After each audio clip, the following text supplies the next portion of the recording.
ஏன் சார் குஷ்பு இவ்வளோ பேசுகிறாங்களே, பிஜேபியினுடைய வெப்சைட்டில் ஒன்று இருக்குது. துப்பு இருந்தா, வக்கு இருந்தா, அறிவு இருந்தா, யோகியதை இருந்தா பிஜேபி வெப்சைட்ல வந்து அதை டெலீட் பண்ணிட்டு வர சொல்லுங்க குஷ்புவை. பார்ப்பனர் அல்லாத பெண்களின் உடல் வந்து பிணத்திற்கு சமம்னு எழுதி இருக்குது.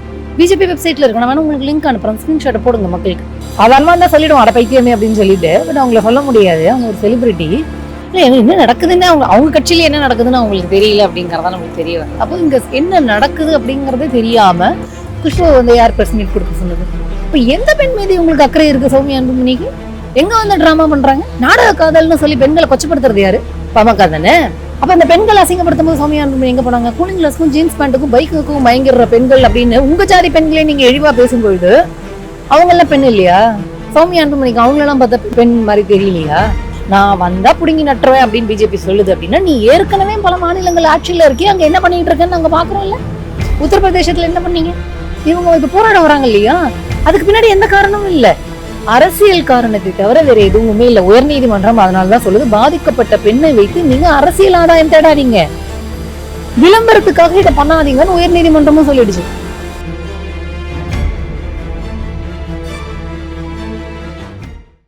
லிபர்டி தமிழ் நேயர்களுக்கு வணக்கம். இன்றைய நேர்காணலில் நாம் சந்திக்க இருப்பவர் திராவிட நட்பு கழகத்தை சார்ந்த தோழர் ஸ்ரீவித்யா அவர்கள். வணக்கம் தோழர். குஷ்பு அவர்கள் இன்றைக்கு காலையில் பத்திரிகையாளர் சந்திப்பில் ரொம்ப ஒரு ஆக்ரோஷமான மனநிலையில் பேசியிருக்கிறாங்க. அண்ணா பல்கலைக்கழக மாணவிக்கு நடந்தது ஒரு மிகப்பெரிய ஒரு வன்கொடுமை. இந்த அரசில் பெண்களுக்கு பாதுகாப்பு இல்லை அப்படின்னு சொல்கிறாங்க. அது மட்டும் இல்லை, திமுகவுடைய மகளிர் அணி என்ன பண்ணுறாங்க, கனிமொழிலாம் என்ன பண்ணுறாங்க, அதாவது ஒரு குற்றச்சாட்டு சொன்னால் குஜராத்தில் இருந்ததை விட இங்கே கம்மியாக இருக்குது, உத்தரப்பிரதேசில் இருந்ததை விட இங்கே கம்மியாக இருக்குது, இதெல்லாம் வந்து பேசாதீங்க, இதெல்லாம் வந்து கண்ணகிக்கு பேர் போன ஊர் அப்படின்னு சொல்லி அவங்களுடைய பத்திரிகையாளர் சந்திப்பில் சொல்கிறாங்க. அது மட்டுமல்ல, நாளைக்கு போலீஸ் வந்து அந்த பாஜக மகளிர் அணி பேரணிக்கு வந்து அனுமதி மறுத்திருக்கிறாங்க, தடையை மீறி பேரணி நடத்தப்படும் அப்படின்னு சொல்லியிருக்கிறாங்க. அவங்களுடைய அந்த கருத்தை நீங்கள் எப்படி பார்க்குறீங்க? ஆக்ரோஷமாலாம் குஷ்பு பேசல, நீங்கள் சரியாக பார்க்கலன்னு நினைக்கிறேன். ஆக்ரோஷமாலாம் அந்த அம்மா பேசல. ஒன்று. இரண்டாவது, திமுக மகளிர் அணி எங்கே இருக்குன்னு கேட்குறாங்க இல்லையா, குஷ்பு என்ன கும்பகர்ணம் மாதிரி தூக்கத்தில் இருப்பாங்க? இல்லை என்ன நடக்குதுன்னு அவங்க கட்சியில என்ன நடக்குதுன்னு அவங்களுக்கு தெரியல அப்படிங்கிறதா நம்மளுக்கு தெரிய வருது. அப்போ இங்கே என்ன நடக்குது அப்படிங்கிறதே தெரியாமல் குஷ்பு வந்து யார் ப்ரெஸ் மீட் கொடுக்க சொன்னது? இந்த பிரச்சனை நடந்தது, வெள்ளம் வந்ததுன்னொடனே மகளிர் அணியில் அங்கே இருக்கிறவங்களாம் பேசியிருக்காங்க, கனிமொழி எம்பி அவங்களும் பேசியிருக்காங்க, இதை வந்து கண்டிச்சிருக்கிறாங்க. என்ன நடந்ததுக்குன்னே தெரியாமல் எதையாவது ஒன்றத்தை சொல்லணுமே, திமுகவை குறை சொல்லணுமே அப்படிங்கிற ஒரே காரணத்துக்காக வந்து எங்கே போனாங்க? நாங்கள் கேட்குறோம், நீ எங்கம்மா போன, நீ எங்கே போகிற அப்படிங்கிற ஒரு கேள்வி இருக்கு இல்லையா? அதனால எதுவுமே தெரியாமல் எங்கே போனாங்க, இதெல்லாம் கண்டிச்சுக்க தான் செஞ்சுருக்கிறாங்க. இது மீறி அவங்களுக்கு என்ன பண்ணுமா? இவங்கள மாதிரி ட்ராமா போட்டுட்டு இருக்கணுமா? பாஜக பேரணி நடத்துறாங்க மாதிரி என்ன பண்ணாங்க? ஏன்னா பைத்தியக்காரத்தனமாக இருக்குது. நீங்கள் ஆளும் கட்சி கிடையாது. பாஜக வந்து ஆளும் கட்சியை குறை சொல்லக்கூடிய இடத்துல இருக்குது. அப்போ நீங்கள் வந்து உங்களுடைய அரசியல் ஆதாயத்துக்காக நீங்கள் வந்து லாவண்யாவையே மரணப்படுக்கையில் பயன்படுத்தி கொண்டு வரும்.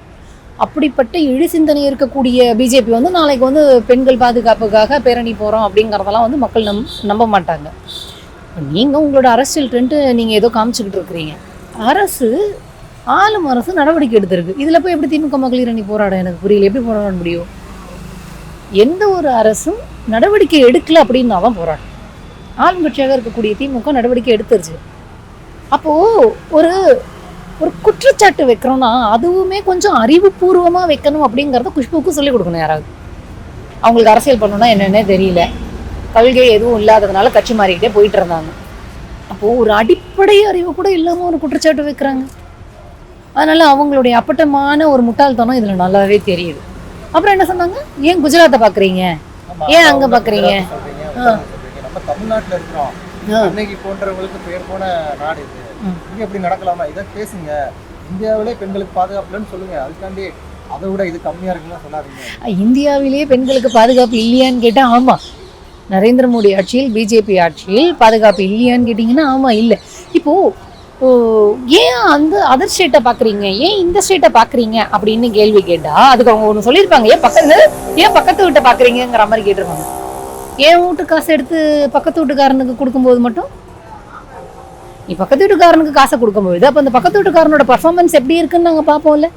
இங்கே ஆளும் அரசை வந்து நீங்கள் குறை சொல்லிட்டு நாங்கள் ஆட்சிக்கு வரணும் அப்படின்னு பிஜேபி சொல்லும்பொழுது அப்போ பிஜேபி ஆளுகின்ற மாநிலங்களில் எந்த லட்சணத்தில் இருக்குன்னு நம்ம கம்பேரிட்டிவ் ஸ்டடி பண்ணணுமா இல்லையா? நான் வந்தா புடுங்கி நட்டுருவேன் அப்படின்னு பிஜேபி சொல்லுது அப்படின்னா, நீ ஏற்கனவே பல மாநிலங்கள் ஆட்சியில் இருக்கே, அங்க என்ன பண்ணிட்டு இருக்கேன்னு நாங்க பாக்குறோம்ல. உத்தரப்பிரதேசத்துல என்ன பண்ணீங்க? பாலியல் வன்புணர்வுக்கு உள்ளாக்கப்பட்ட ஒரு பெண்ணினுடைய அப்பாவை போலீஸ் ஸ்டேஷன்ல வச்சு அடிச்சு கொண்டாங்க. எந்த ஆட்சி? யோகி ஆதித்யநாத் பிஜேபி ஆட்சி. அவங்க ஃபேமிலியே லாரி ஏற்றி கொண்டாங்க. அப்போ இங்க நாங்க ஆட்சிக்கு வரணும், திமுக சரியில்லை அப்படின்னு குறை சொல்லக்கூடிய நீ மற்ற மாநிலங்கள் எப்படி நடந்துகிட்டு இருக்க? ஒலிம்பிக் வீராங்கனைகள் போராடிய பொழுது அதுக்கு குற்றச்சாட்டுக்கு ஆளான ஒருத்தனுக்கு, பிரிஜ்பூஷனுக்கு எம்பி சீட்டு அப்படியே வச்சிருந்து அழகு பார்த்தவங்க தானே நீங்க. நாங்க இங்க யாருமே அரசியல் ரீதியாக, அதாவது அரசியல் பண்ணல, பாதிக்கப்பட்ட பெண்ணை வச்சு இங்க யாரும் அரசியல் பண்ணல. ஆனா லாவண்யாவை வைத்து அரசியல் பண்ணது அப்படிங்கிறது வந்து பிஜேபி கும்பல். ஒவ்வொரு மரணம் எப்படா விழும் அதை வச்சு அரசியல் பண்ணலான்னு பொணந்தின்னி மாதிரி சுத்திக்கிட்டு இருக்கிறது பிஜேபி. இங்கு அந்த கல்லூரி மாணவிக்கு நடந்ததை ஒட்டி எல்லாருமே பேசினது என்ன? பெண்களை பாலியல் நுகர்வு பொருளாக பார்ப்பது, பெண்களுக்கு எதிரான பாலியல் வன்கொடுமைகள் அப்படிங்கிறது இங்க தவறு. இந்த சமூகம் அந்த ஆணாதிக்க சிந்தனையிலிருந்து வெளில வரணும். பெண்களை சமமாக நடத்தக்கூடிய இவர்களெல்லாம் வந்து திருநர்களையும் சேர்த்துக்க வேண்டியதார். அப்போ இவர்கள் பாலியல் நுகர்வு பொருள் இல்லை அப்படிங்கிறத உணர்த்தணும் தான் நம்ம இங்க பேசிக்கிட்டு இருக்கோம். பாதிக்கப்பட்ட பெண்ணுக்கு நீதி கிடைக்கணும்னு நடவடிக்கை எடுத்தாச்சு. தப்பு செஞ்சவனை, குற்றவாளியை வந்து அரெஸ்ட் பண்ணியாச்சு. தண்டனை விரைந்து நாங்கள் வாங்கி கொடுப்போம், அதுக்கான நடவடிக்கை எடுப்போம்னு சொல்லியாச்சு. ஆனால் இங்கே அடிப்படையாக இருக்கக்கூடிய காரணங்களை பற்றி யாருமே பேச மாட்டேங்கிறாங்க. இன்னைக்கு இவங்க இப்படி வந்து பேசுகிறாங்களே, அந்த யூனிவர்சிட்டிக்குள்ளே என்னென்ன பிரச்சனை இருக்குது? அண்ணா யூனிவர்சிட்டிக்குள்ளே பிரச்சனை என்ன இருக்குது? அண்ணா யூனிவர்சிட்டி இப்போ யாருடைய கண்ட்ரோலில் இருக்குது? ஆளுநருடைய பராமரிப்பில் இருக்குது. அப்போ அதில் வந்து பிரச்சனைகள் இருக்குது, கவனக்குறைவுகள் இருக்குது, தவறுகள் இருக்குது. அதற்கு பொறுப்பு ஆளுநர் ஏற்றுக்கணும்னு பேசிடுவாங்களா? அப்போ அடிப்படையாக பெண்களுக்கு இங்க பிரச்சனை வர்றதுக்கு காரணம் என்ன சார்? இந்த ஆணாதிக்க சிந்தனையும் சனாதனமும் தானே. ஏன் சார் குஷ்பு இவ்வளவு பேசுறாங்கல்ல? பிஜேபியினுடைய வெப்சைட்ல ஒண்ணு இருக்கு, அதெல்லாம் டெலீட் பண்ணிட்டு தான் வந்து இவங்க எல்லாம் பேசிருக்கணும். நாளைக்கு பேரணி போறாங்க இல்லையா, துப்பு இருந்தா, வக்கு இருந்தா, அறிவு இருந்தா, யோகியதை இருந்தா பிஜேபி வெப்சைட்ல வந்து அதை டெலீட் பண்ணிட்டு வர சொல்லுங்க. குஷ்பு என்ன எழுதியிருக்கிறாங்க? பார்ப்பனர் அல்லாத பெண்களின் உடல் வந்து பிணத்திற்கு சமம்னு எழுதியிருக்கு. பிஜேபி வெப்சைட்ல இருக்கு. நான் வேணா உங்களுக்கு லிங்க் அனுப்புறேன், ஸ்கிரீன்ஷாட்டை போடுங்க மக்களுக்கு. அப்போ பெண்களுடைய உடம்பை, அது மிக முக்கியமாக பார்ப்பனர் அல்லாத பெண்களுடைய உடலை பிணத்திற்கு சமம்னு எழுதி வச்சிருக்க நீங்க, பெண்களை பிறப்பிலேயே இழிவுபடுத்துகின்ற ஒரு புராண குப்பைகளையும் சனாதன குப்பைகளையும் வச்சுக்கிட்டு இருக்கக்கூடிய, தாங்கக்கூடிய, அதை காப்பாற்றணும்னு நினைக்கக்கூடிய நீங்க பெண்களுக்கு பாதுகாப்பா வரீங்களா? இதெல்லாம் நம்புற மாதிரி இருக்கா? அதனால அதெல்லாம் டெலீட் பண்ணிட்டு வர சொல்லு. இந்த குஷ்பு வந்து பேசினது முழுக்க அப்படிங்கிறது அவங்களும் இருக்கிறேன் அப்படிங்கிற அட்டனன்ஸ் போடுறதுக்காக தான் வந்திருக்காங்களே தவிர அவர்களுக்கு உண்மையாகவே பெண்களின் மீது அக்கறை இருக்கான்னு கேட்டிங்கன்னா கிடையாது. இவங்க நேஷனல் உமன் கமிஷன்ல இருக்கும்பொழுது எப்படி நடந்துக்கிட்டாங்கிறது எல்லாருக்குமே தெரியும். ஏங்க இப்போ பிஜேபியில் ஒருத்தர் ஏகே ஷான்னு ஒருத்தனை வந்து அரெஸ்ட் பண்ணியிருக்காங்க, போக்சோல அரெஸ்ட் பண்ணியிருக்காங்க. திமுக மகளிர் அணி எங்கேயே போச்சு அப்படின்னு கேட்குறாங்க இல்லையா? அப்போ குஷ்பு அவங்க கட்சியை சேர்ந்த பொருளாதார பிரிவில் இருக்கக்கூடிய அந்த ஷாவுக்கு எதிராக இவங்க போராட்டம் நடத்தினாங்களா? பிரிஜ்பூஷன் சிங்குக்கு எதிராக போராட்டம் நடத்தினாங்களே? ஏன்னா பைத்தியக்காரத்தனமாக இருக்குது. இப்போ உன் கட்சியில் உன் கட்சிக்காரர்களால் பெண்களுக்கு வன்முறை நடக்கும் பொழுது அமைதியாக இருக்கக்கூடிய நீ இப்போ வந்து பெண்களுக்கு மீது அக்கறை இருக்கிற மாதிரி நடிக்கிறீங்க. பெண்களுக்கு பாலியல் வன்புணர்வு நடந்தால் உடனே அதை வச்சு அரசியல் செய்து பிழைக்கலாமான்னு நினச்சிட்டு இருக்கிற நீங்கள், பாலியல் குற்றவாளிகளை காப்பாற்றக்கூடிய நீங்கள் வந்து இந்த மாதிரி தீம் போட்டுக்கிட்டு இருக்கீங்க. ஆனால் இங்கே ஆளும் அரசு நடவடிக்கை எடுத்திருக்குல்ல. அதனால பிஜேபி தங்களை மறைத்துக் கொள்வதற்காக குஷ்பு போன்றவர்களை முன்னிறுத்தி தப்பிக்கலாம்னு நினைக்கிறார். குஷ்பு வந்து என்ன நடந்திருக்குன்னே தெரியாம தான் வந்து இந்த பிரஸ் மீட் கொடுத்துருக்குறாங்க. உண்மையாகவே உங்களுக்கு பெண் மீது அக்கறை கிடையாது. நாளைக்கு பேரணி போறோம் அப்படிங்கறதெல்லாம் வந்து பெருமைக்காக பேசிக்கிறாங்களே தவிர உண்மையான அக்கறை இல்லை அப்படிங்கிறதுக்கு நான் இன்னொரு ப்ரூஃபை நான் ஒன்று கொடுக்குறேன். எஃப்ஐஆர் வந்து லீக் செய்யப்பட்டிருக்குது, விவரங்கள் லீக் செய்யப்பட்டிருக்கு. யார் பண்ணா, யார் கொடுத்தா, யார் பேசணும் அப்படின்னு கேட்குறாங்களே. சாதாரணமாக தான் சொல்லிடுவோம் அட பைத்தியமே அப்படின்னு சொல்லிட்டு. பட் அவங்கள சொல்ல முடியாது, அவங்க ஒரு செலிபிரிட்டி. ஒன்றிய அரசினுடைய தொழில்நுட்ப கோளாறு காரணமாக தான் எஃப்ஐஆர் லீக் ஆயிருக்குங்கிறத ஒன்றிய அரசே ஒத்துக்குச்சு, நீதிமன்றத்திலேயே ஒத்துக்குச்சு. இப்போ வந்து யார் எஃப்ஐஆர் லீக் பண்ணா, யார் பேரை லீக் பண்ணா அவங்களுக்கு தண்டனை கொடுக்கணும், அவங்களுக்கு கேள்வி கேட்கணும். அவங்கள யாராவது கேள்வி கேட்டீங்களான்னு கேட்குறியே, நீங்க தான் கேட்கணும். யாரை கேள்வி கேட்கணும்? ஒன்றிய அரசு, பிஜேபி அரசு, மோடி அரசு, நீங்க தான் கேள்வி கேட்கணும். அண்ணாமலையர் வந்து ஏற்கனவே சாட்டாலே அடித்துக்கொண்டு ஒரு கவன ஈர்ப்பு போராட்டம் பண்ணி அனைவருடைய கவனத்தையும் ஈர்த்தாரு. இப்போ மகளிரணி பேரணியும் அவர் தான் சொன்னார், ஆனால் திடீர்னு அவர் வராமல் குஷ்பு விட்டு பேச சொல்கிறாரு அப்படின்னு ஒரு கருத்து இருக்கலாம். அது எப்படி பார்க்குறீங்க? இல்லை, இப்போ தானே அவங்க சொல்லிட்டு இருந்தாங்க. குஷ்பு வந்து நீங்கள் கரெக்டாக பாருங்களேன், குஷ்புக்கு நிஜமாலுமே பெண்கள் மீது அக்கறை இல்லைங்கிறது நல்லாவே தெரியுது. ஒரு 2 நாளைக்கு முன்னாடி தான் வந்து ஒரு ஊடகத்தின் வாயிலாக லீக் பண்ண விட்டாங்க அந்த அம்மா. என்னை யாரும் எந்த நிகழ்ச்சிக்கும் கூப்பிட்றது இல்லைன்னு அப்படி ஒரு ஆடியோ லீக் ஆகுது. அதன் பிறகு அதை கண்டித்து இந்த அம்மா காட்டமாக ஒரு பதிவு போடுறாங்க. அதுக்கப்புறம் அண்ணாமலை கிட்ட வந்து அதை பத்தி கேட்கும்போது நான் யாரையும் பொதுவாக கூப்பிடுறது இல்லைங்க அப்படிங்கிறாங்க. அப்புறமா இப்போ வந்து மகளிர் அணி போராட்டத்தை வந்து குஷ்பு வந்து நடத்துவாங்க அப்படின்னு வருது. அப்போ இவங்களுக்குள்ள ஏதோ ஒரு பஞ்சாயத்து போயிட்டு இருக்கு. நீ ஏன் நானா, யார் பெரிய ஆளு, நீ ஏன் நீ மதிக்கல, என்னையே நீ கூப்பிடலன்னு. அதுக்கு இந்த சம்பவத்தை வந்து பயன்படுத்திக்கிறதுங்கிறது ரொம்ப கீழ்த்தரமான ஒரு வேலையாக தான் நான் பார்க்குறேன். சௌமியா அன்புமணி கைது செய்யப்பட்டிருக்கிறாங்க. ஏற்கனவே இந்த எதிர்க்கட்சிகள் வைக்கக்கூடிய குற்றச்சாட்டு என்னன்னா, இந்த அரசு ஒரு போராடவே அனுமதிக்க மாட்டாங்க. ஒரு போராட்டம் பண்ணா உடனடியாக கைது, எதற்கெடுத்தாலும் கைதுன்ட்டு எதிர்க்கட்சிகளும் சொல்றாங்க. திமுக கூட்டணியில் இருக்கக்கூடிய கட்சிகள் கூட போராட அனுமதிக்குன்னு சொல்றாங்க. இன்றைக்கு பாமகவுடைய சௌமியா அன்புமணி கைது செய்யப்பட்டிருக்கிறாங்க. ஏன் போராட அனுமதிக்க மாட்டுறாங்கன்னு பாக்குறேன். சௌமியா அன்புமணிக்கு நான் அப்புறமா வரேன்.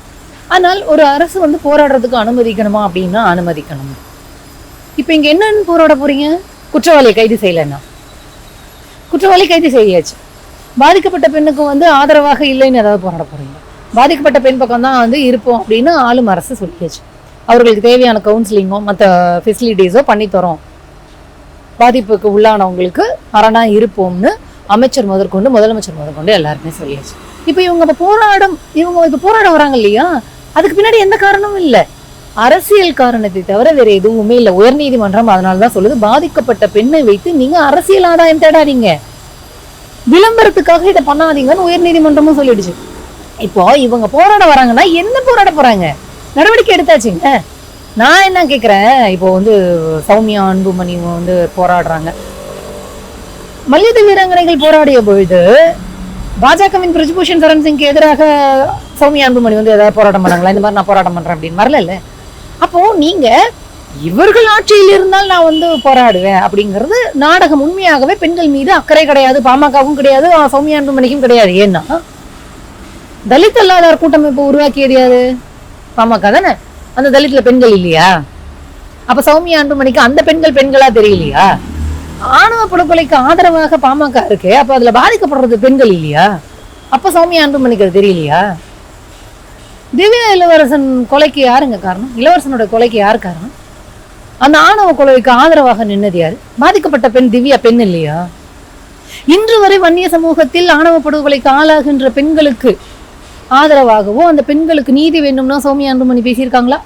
ஆணவ கொலையை ஆதரிக்கிற வன்னியர் சமூகத்திலேயும் ஆணவ கொலைக்கு ஆளான பெண்களுக்கு நீதி வேணும்னு சௌமியா அன்புமணி ஏதாவது போராட்டம் பண்ணியிருக்காங்க? அப்ப எந்த பெண் மீது உங்களுக்கு அக்கறை இருக்கு சௌமியா அன்புமணிக்கு? எங்க வந்து டிராமா பண்றாங்க? நாடக காதல்னு சொல்லி பெண்களை கொச்சப்படுத்துறது யாரு? பாமக தானே. அப்ப அந்த பெண்கள் அசிங்கப்படுத்தும் போது சௌமியா அன்புமணி எங்க போனாங்க? கூலிங் கிளாஸ்க்கும் ஜீன்ஸ் பேண்ட்டுக்கும் பைக்குக்கும் பயங்கர பெண்கள் அப்படின்னு உங்க ஜாதி பெண்களே நீங்க இழிவா பேசும்பொழுது அவங்க எல்லாம் பெண் இல்லையா? சௌமியா அன்புமணிக்கு அவங்களெல்லாம் பார்த்தா பெண் மாதிரி தெரியலையா? எந்த பெண்கள் பாதிக்கப்பட்டாலும் அப்பெல்லாம் வரமாட்டாங்க, இப்ப மட்டும் வராங்க.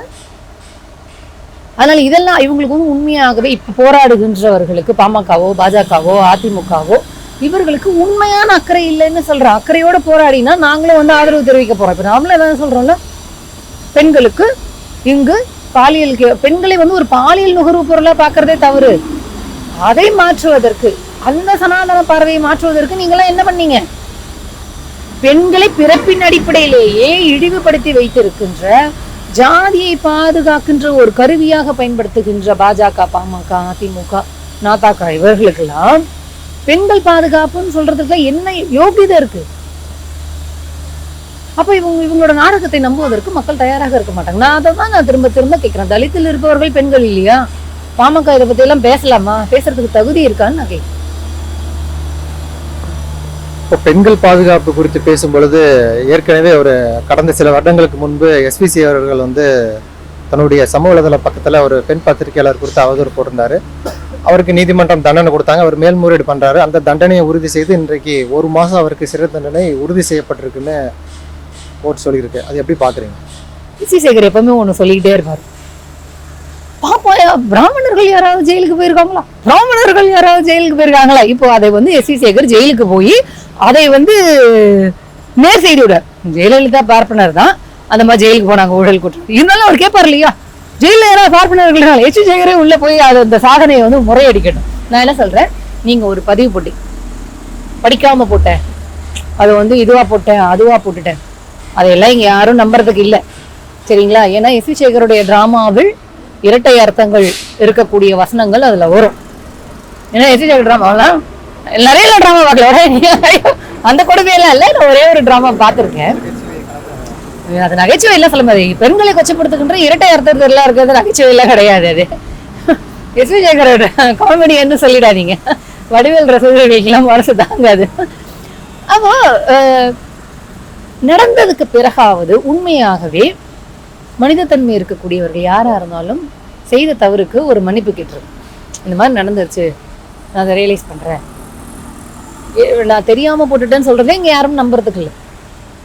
சரி ஜெயிலுக்கு போட்டுங்க அப்படிதான் சொல்ல முடியும். ஏன்னா கேட்பார்ல, இனிமே மார்த்தட்டு வந்து நாங்கெல்லாம் ஏதாவது தவறு செஞ்சுட்டு போயிருக்கிறோமா அப்படின்னு. போ உட்காரு, 1 மாசம் தானே.